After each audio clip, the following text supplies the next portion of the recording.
El Consejo de Gobierno de la Junta de Extremadura ha aprobado el proyecto de ley de sociedades cooperativas de Extremadura.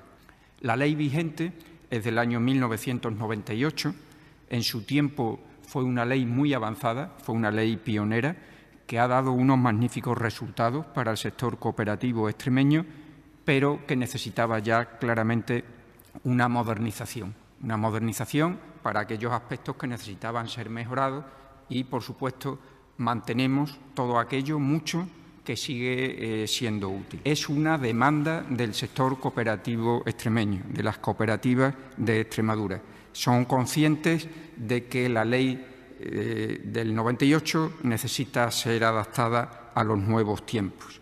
Por tanto, este proyecto de ley, y tengo mucho interés en subrayarlo, es fruto del diálogo y del consenso total con las uniones de cooperativas representativas del sector, en particular Cooperativas Agroalimentarias de Extremadura, la Unión de Cooperativas de Extremadura de Trabajo Asociado, UCETA, la Unión de Cooperativas de Enseñanza de Trabajo Asociado de Extremadura, UCETAEX, y la Unión de Cooperativas de Transportistas de Extremadura, UCOTRANEX.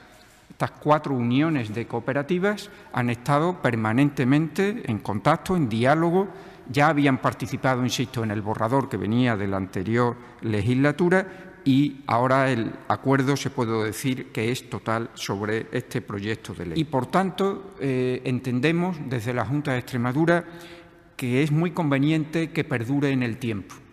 Es un tipo de leyes que no es bueno que estén sometidas a cambios frecuentes, vinculados a cambios de ciclo político.